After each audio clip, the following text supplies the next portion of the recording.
You watched a video 2 weeks ago. Maybe it was mine, maybe it was someone else's. And for about 6 hours after watching it, you felt unstoppable. You had a plan. You had energy. You genuinely believed this time was different. And then, quietly, without any dramatic moment, that feeling left. Not because you failed, not because you're weak. It left because it was never designed to stay. Today we're going to talk about the thing nobody wants to admit. Motivation isn't a resource you're bad at managing. It's not even really a resource at all. And once you understand what it actually is, you'll stop being surprised every single time it disappears on you. This is episode 4 of Build Yourself. Let's define this properly, because most people have never actually been told what motivation is, only what it's supposed to make them do. Motivation is not willpower. It's not character. It's not proof that you want something badly enough. Motivation is a temporary neurochemical state, mostly driven by dopamine, triggered by novelty, anticipation, or emotional intensity. That's it. That's the whole mechanism. Which means motivation behaves exactly like every other spike in the body, like adrenaline, like the rush of a new relationship, like the excitement of buying something you've wanted for months. It's real while it's happening, but it was never built to last, because your brain isn't designed to sustain peak emotional states indefinitely. If it did, you'd burn out biologically within days. So when your motivation dies 2 weeks into a new habit, nothing has gone wrong. Your brain did exactly what brains do. The actual mistake was building your entire plan on top of something that was mathematically guaranteed to fade. Motivation isn't random. It shows up predictably in 3 specific moments, and understanding these moments explains almost every failed New Year's resolution you've ever had. The moment of decision.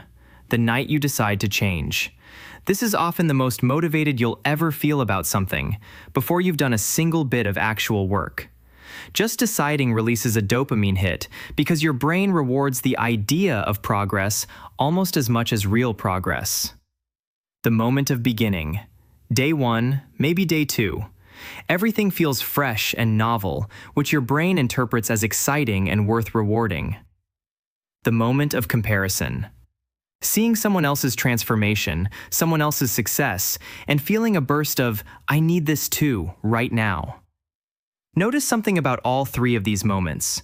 None of them involve the actual, repetitive, unglamorous work. They're all emotional peaks that happen around the work, before it, at the very start of it, or while watching someone else do it. That's the trap. We keep chasing the feeling that surrounds effort, mistaking it for the fuel that sustains effort. The first person watches a transformation video the night before. They feel a rush, genuine excitement, real emotion. They buy new running shoes that same night. They set an alarm for 6 a.m. Day 1, they run further than they should, fueled entirely by that emotional high.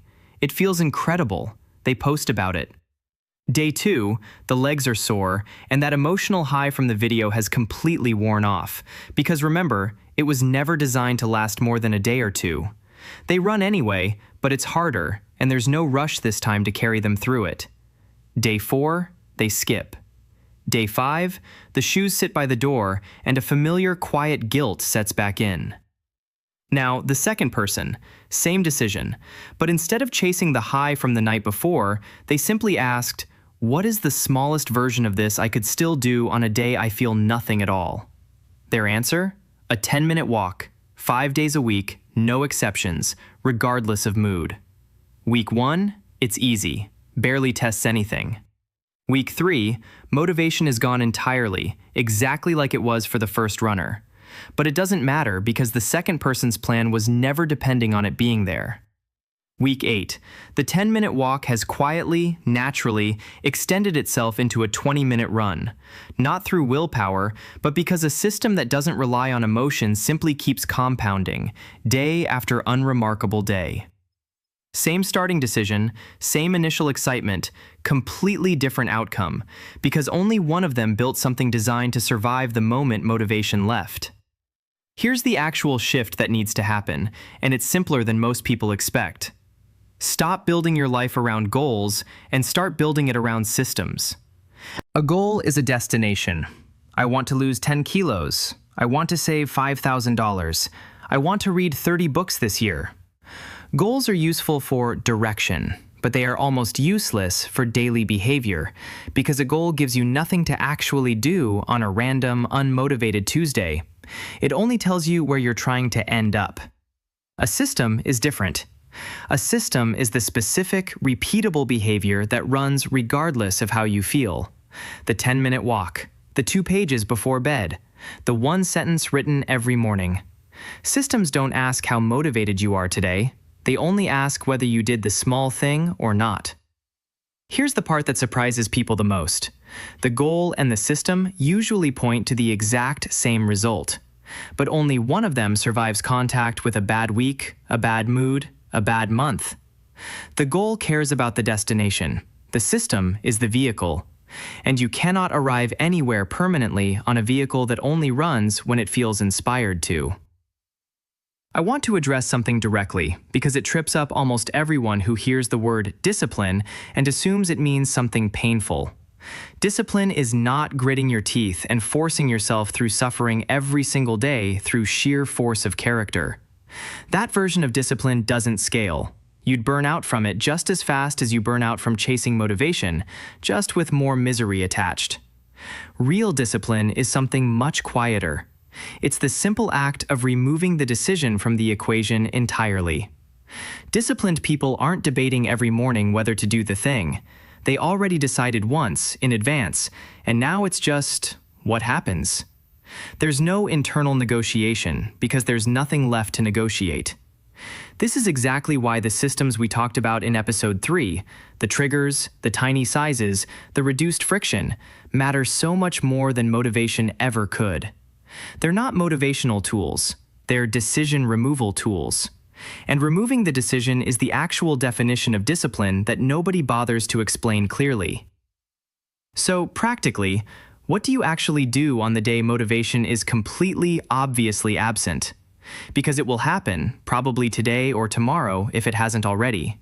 You don't wait for it to return. That can take days you don't have to spare. You don't try to force your way through the full version of the habit through sheer willpower. That's an expensive strategy that works occasionally and fails you exactly when you need it most. You simply lower the bar until the action becomes so small it doesn't require any motivation at all. Remember the 2-minute rule from last episode?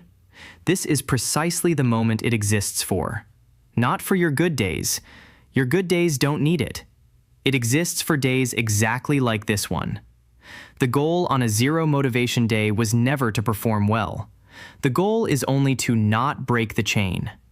A 2-minute version of the habit, done on a day you felt nothing, is worth more long-term than a spectacular hour-long version done on a day you happen to feel inspired. Because the 2-minute version proves the system works even when emotion isn't participating. And that proof is exactly what makes the habit permanent. Let's bring this together into something you can actually carry forward. Motivation was never the fuel you needed.